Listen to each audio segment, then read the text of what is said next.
Wow, wow, wow, wow, wow. So I've made plant-based chicken from grapefruit, I've made chicken from tofu, I've made chicken from seitan. Now I've been on the hunt doing this for the best plant-based chicken, the best vegan or best veggie chicken recipe. And you know what? Honestly, I think I found it. Now, if you Google search plant-based chicken, you see all the news of everybody exploring different plant-based chickens from KFC, Beyond Chicken, Perdue, Gardein, and even like Tyson Foods doing a plant-based chicken. Now, one thing that all of these plant-based chickens seem to have in common that nobody is using in the veggie cooking world for some reason. I don't know, I can't figure it out. The one thing that they are all using is peas. Pea protein isolate. Now, pea protein isolate isn't something that's uncommon. You could buy it in your regular grocery store. This came from Whole Foods. It's just a common plant organic protein powder. This pea protein powder has one ingredient, pea protein isolate. Specifically, the pea protein isolate from yellow peas, which is the same protein isolate that is used to make the Beyond chicken. I've already done my own research. I've already started this path, but we're gonna go a little bit farther. Right off the bat, I'm gonna tell you the way that they get that type of chewy texture is by steaming it. So we know that. Now there's a few other ingredients that's commonly found in a lot of these chickens, and we're gonna explore that in today's video. So let's see right now if we can make at home the world's best plant-based chicken. Okay, so let's get started on the chicken replacement. All of these chickens that I've listed or mentioned, they all have a lot of the same ingredients. It's gonna be a pea protein, it's gonna be some sort of grain or something that's gonna have some fiber to it, and then there is an oil. Usually it is a canola oil. And fourth ingredient is water. Now the one thing that I'm not really sure of is the grain. Now in the Beyond Chicken, they use amaranth. I don't know if I pronounced that right. If I did, amaranth is an organic whole grain. It is, from what I understand, it is gluten-free, I believe. Yeah, amaranth is gluten-free. One thing I don't know is, I don't know how amaranth works. I don't know if it's sticky or if it's bindy. So we're gonna do a few quick tests. So we're not gonna use much. I'm just gonna do probably 1/8 of a cup. And we'll just add some water. So let's let this one sit for about 15 minutes. The next one that we're gonna do is we're gonna blend it up and turn it into a powder. See what that does. Okay, so we have that down to about as much of a powder as we can get. Same thing, let's just add some water to this. Try and add about the same amount. And then for this last version, we're gonna cook it. Now, it says to cook for about 20 minutes. We're just gonna see what happens when we put it to some heat. So let's cook this, and we'll, after about 15 minutes, we'll compare the three of them and see which one's gonna be the best for our chicken texture. Okay, so it's been about 15, 20 minutes or so. There definitely does seem to be some like stick to it. Now that's the cooked version. Now the ground up version, I just don't know what it's exactly gonna do. There's no stick to this. It doesn't really seem to be adding much. And then just like this version, the soaked version, nothing. So this one was pointless.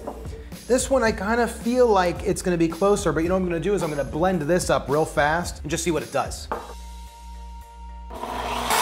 Might not actually have enough to really blend. I'm gonna try to add some water. So that is very gummy. I'm thinking it's almost used as an extra binder for the protein. It does add a little bit of fiber, maybe a little bit of fat that wasn't there naturally. I'm gonna use this mixture. Right now I have a little over 100 milliliters, along with the protein to move forward. So let's start off with a cup of the pea protein. Just gonna put this on a stir, and I'm gonna add about 50 milliliters of the amaranth and water mixture. And then we're just going to add some water. Now I'm just gonna keep adding water until it starts to kind of form together. It should be a fairly dry, clumpy brick of protein, really. Gonna scrape down the sides and make sure this kind of all comes together. Now while this is mixing, I'm gonna add the canola oil. I think the canola oil is gonna help really bind some of the fats together and really give this a meaty-like texture when you bite into it. Okay, so this has been mixing for 15 minutes. It is mashed potato.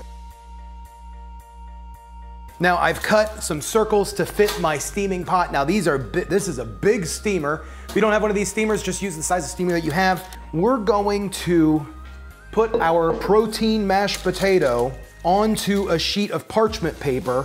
Just using, just like you would almost frost a cake, I'm just using the flat spatula here to, just gonna spread this out and get it fairly thin. Okay, we definitely got our steam. Whew, that is hot. I'm gonna drop this big one down in here first. I'm gonna drop this next small one just pretty much right on top of it. Put the second level in, drop that in, and let's give this a cover up. Let's let this steam for about 15 minutes.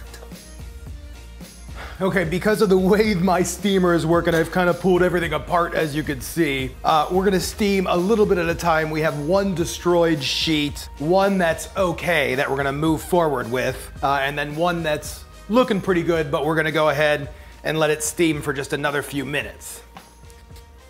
So I'm gonna start a new sheet of parchment paper, peel off the good pieces that we have, these good sheets of protein. It's not coming out perfect, but it'll do, it'll do. And we're just gonna layer these up. I'm actually excited the way that this came out. Wasn't perfect, it's not gonna look perfect. This one looks really good. That one looks exactly like what I want. So let's steam this one for a few minutes. But you can see all I'm doing is continually layering these up.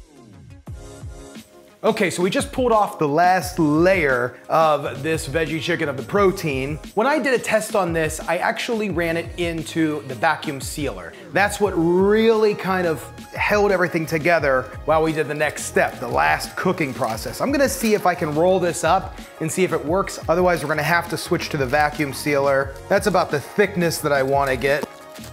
So I'm just gonna roll this up and kind of press down. Now I'm gonna fold in these sides. I'm trying to create a package. You're just creating a nice little envelope. So last bit of this, I'm gonna throw this package into the steamer here. Tons of steaming, tons of time, but I'm telling you, once it's all done, you're gonna have something really good. This is a hot, ooh. We're gonna let these guys cool down for just a moment before we do anything next. I'm gonna unwrap this chicken package here. So for the next step, we are going to put together our broth, our flavoring package. And we're gonna do that by using a vegetable broth base. Some sunflower oil, not much, we don't have that much. A pinch of garlic powder. I'm gonna use just a touch of the poultry seasoning, not much. If you can't get poultry seasoning, this is essentially just, let's see, what's in here? Rosemary, oregano, sage, ginger, thyme, and pepper. Now, lastly, what's found in Beyond Meat and a lot of the other meat replacements is yeast extract. Yeast extract is a glutamate. It's very much the same as MSG. So we're just gonna do a pinch of MSG. Now, I'm just going to whisk this together really well. Now, I'm gonna slice this little chicken roll that I have here. Yeah, oh my gosh, oh, that's perfect. All we're gonna do is just drop the chicken into the seasoning real fast. Now, this didn't come out as dense as my vacuum sealed one did, so if you're okay with using a vacuum sealer, I would definitely do that. So we're just gonna do a drop of salt across them, some black pepper, and let's put them on the grill. These just look unbelievable. They're coming out perfect, just perfect, exactly what I wanted. The texture just looks insane. It smells like chicken. It pulls apart like chicken. I mean, just like what you would expect out of a piece of chicken. The texture is great. It really came out wonderful. I can see why these companies are using pea protein. Now, I do think that the water level is very important. Some of these pieces are kind of falling apart. I'm gonna mess with it just a bit more and see if I can get better directions to leave in the description below. But that is it, that is the pea protein chicken. Let me know what you think. Are you gonna try this? Are you going to experiment with it? We have a little farther to go to really just nail this down, but this is definitely the step into making the best plant protein at home using pea protein powder, pea protein isolate. Wow, wow, wow, wow, wow. So again, thanks to Audible for sponsoring today's video. Make sure you head over to audible.com/SauceStache or text SauceStache to 500-500 to get started with your Audible membership today. I also want to thank the Sauce Squad. The names that are scrolling up here on the side, they are part of patreon.com/SauceStache. They help me do what I do here. You can get your name on the list for only $1 a month. To get started over there, head over to patreon.com/SauceStache and join the Sauce Squad. Make sure you click this button to subscribe and click this video right here. This is gonna be another one of my chicken videos. I'm gonna enjoy this.